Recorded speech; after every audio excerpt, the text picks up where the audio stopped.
मर्जी मन मस्तिष्क में एकांकी मौन को लेकर पूज्य उड़िया बाबा जी के वचन बार बार प्रेरित करते हैं कि उड़िया बाबा जी के अनुसार मौन हमें ईश्वर के पास ले जाता है, मौन ब्रह्म की ओर, मौन आत्मा का साक्षात्कार, मौन जीवात्मा से परमात्मा तक पहुंचाने की सीढ़ी आता है। महाराज जी, क्या मौन से, मानसिक मौन और वाचिक मौन से विरह की अनुभूति और प्रगाढ़ होती है? और बिल्कुल बिल्कुल 100%, इसमें कोई एक भी परसेंट संशय नहीं, क्योंकि वाणी से सबसे ज्यादा अपराध बनता है। हंसी मजाक, झूठ बोलना, कई तरह की ऐसी बातें होती हैं जो हमारे वाणी से अपराध बन जाते हैं, और वाणी का बहुत बड़ा प्रभाव पड़ता है। अब जैसे हम वाणी से मौन हैं तो वो धीरे धीरे मन पर भी प्रभाव पड़ने लगता है। आप देखो कुछ दिन मौन, जैसे आप हैं तो बोलने की जैसे तो एक उदासी छा जाएगी।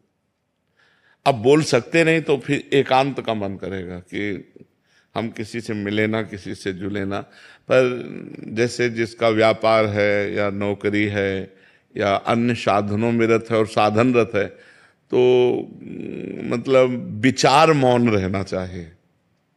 विचार मौन ज्यादा उत्तम है। विचार मौन का मतलब है, जैसे आप हमसे कोई बात पूछ रहे हैं, अब हम बार बार अब पूरी मनोशक्ति लग रही हो, आप समझ नहीं पा रहे, हम समझाना चाह रहे, तो हमारे अंदर चिड़चिड़ापन आ जाएगा। अगर अत्यंत आवश्यक है तो हम बोल देते हैं, और अत्यंत आवश्यक नहीं है तो हम उत्तर नहीं देते। इसे विचार मौन कहते हैं।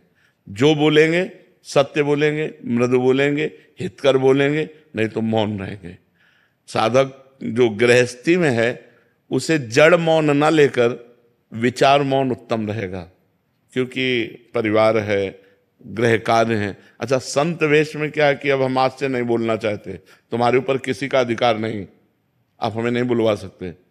लेकिन गृहस्थी में बहुत सी ऐसी बातें हैं जिनमें आपको बोलना ही पड़ेगा, तो उसमें विचार मौन ज्यादा उत्तम है, जड़ मौन ठीक नहीं है। तो विचार मौन के द्वारा भी वही गति प्राप्त की जा सकती है। वाणी का सद्व्यवहार परमार्थ को पुष्ट करता है, या वाणी का मौन, दोनों पुष्ट करते हैं। तो हम सद्वाक्य बोल करके, सद्व्यवहार करके अपने मन को निसंकल्प बनाएं, अपने मन को मौन की तरफ ले जाए। मन को मौन की, मन का संकल्प रहित हो जाना ही सच्चा मौन है।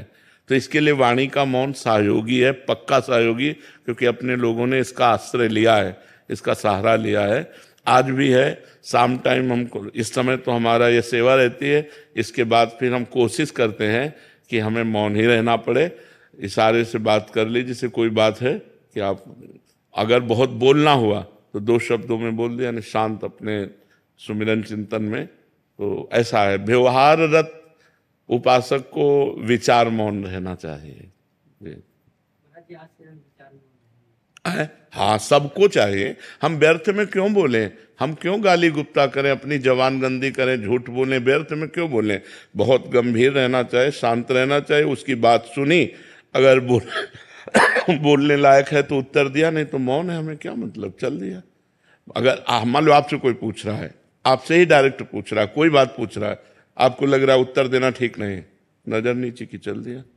वो आदमी जो समझे, पागल समझे, अभिमानी समझे, जो समझे वो समझा करे। आप तो प्रपंच रहित हैं, और जो साधक है वो समझ जाएगा, बड़ा प्रवीण साधक है, अपने आप को कैसे बचाता है, देखो मौन होकर बचा लिया। शांत बिल्कुल बहुत जरूरी है। नहीं, वाणी से इतने अपराध बनते हैं कि लोग समझ नहीं पाते। वाणी से अपराध ही अपराध बनते रहते हैं, शरीर से और वाणी से ज्यादातर अपराध बनते रहते हैं। इसीलिए परमार्थ में उन्नति नहीं हो पाती। अगर शरीर और वाणी निष्पाप हो जाए तो मन बहुत जल्दी भगवान में लग जाए। इसीलिए देखो, संतों को देखो, बड़ा पवित्र स्नान, कपड़ा लत्ता सब पवित्रता से रहना, कि हमारा शरीर निष्पाप हो जाए, हमारी वाणी निष्पाप हो जाए, तो मन भगवान में लग जाए। मन का तन और वाणी से बड़ा संयोग है। हम जहाँ बोलते हैं मन हमारा वहीं जाता है, हम शरीर से जो क्रियाएं करते हैं मन उसी में जाता है, जो संबंध रखते हैं। अगर हमारा, देखो तभी 3 की शरणागत कही गई, तन वांग मनो भी। शरीर, मन और वाणी, वांग तनु, वांग मनो भी, 3 का बहुत बड़ा योग है साधना में। तो हम शरीर को पवित्र रखें, वाणी को कम बोलने का अभ्यास रखें, दूसरे को ज्यादा बोलने दें, अपने बहुत सोच समझ के